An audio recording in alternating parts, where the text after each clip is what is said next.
Syekhul Islam Ibnu Taimiyah rahimahullah, beliau mengatakan, "Walaysa li ahadin an yansiba lil ummati syakhsan yad'u ila tariqatihi yuwali wa yu'adi 'alaiha."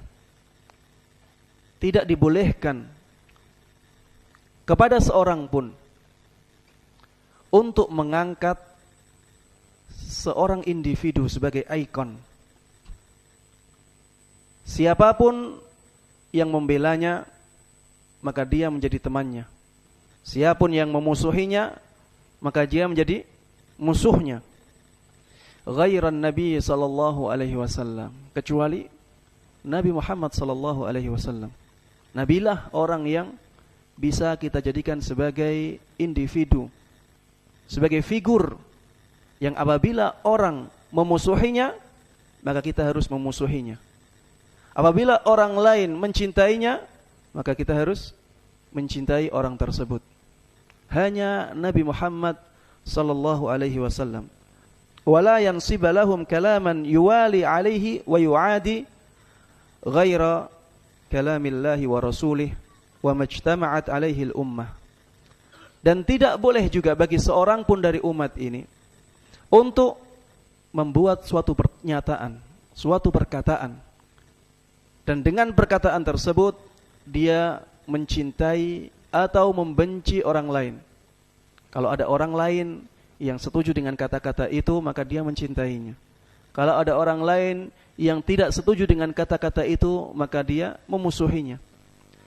Kecuali perkataan Allah, perkataan Rasulullah sallallahu alaihi wasallam, dan perkataan yang disepakati oleh umat Islam, disepakati oleh seluruh ulama Islam.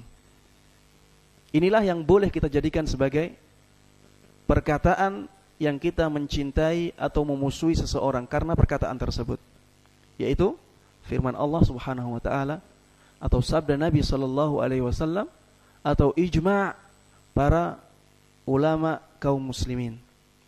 Bal hadza fi'lu ahli bid'ah.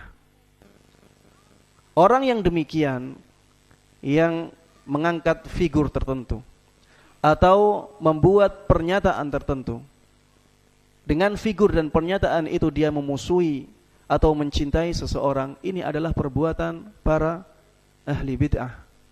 Alladzina yansibuna lahum syakhsan aw kalaman yufarriquna bihi bainal ummah, yang mereka biasa memilih figur tertentu, mengangkat figur tertentu, atau membuat pernyataan tertentu yang dengannya mereka memecah belah umat ini. Yuwaluna bihi ala dzalikal kalami aw tilkan nisbah wa yu'adun, sehingga mereka mencintai orang-orang yang mencintai figur tersebut atau perkataan tersebut, dan memusuhi orang yang memusuhi figur yang dia pilih atau perkataan yang dia pakai atau dia buat. Ini adalah kebiasaan orang-orang ahli bid'ah, bukan ahlus sunnah. Inilah sikap hizbi, inilah sikap fanatik. Sikap fanatik terhadap golongan tertentu, sikap fanatik bahkan kepada orang tertentu, sikap fanatik bisa terhadap perkataan tertentu. Ini tidak dibolehkan kecuali untuk Rasulullah sallallahu alaihi wasallam. Dalam perkataan ini tidak boleh kecuali dalam Al-Qur'an, ya, kecuali perkataan Allah Subhanahu wa taala atau perkataannya Rasulullah sallallahu alaihi wasallam atau kesepakatan para ulama Islam, ya.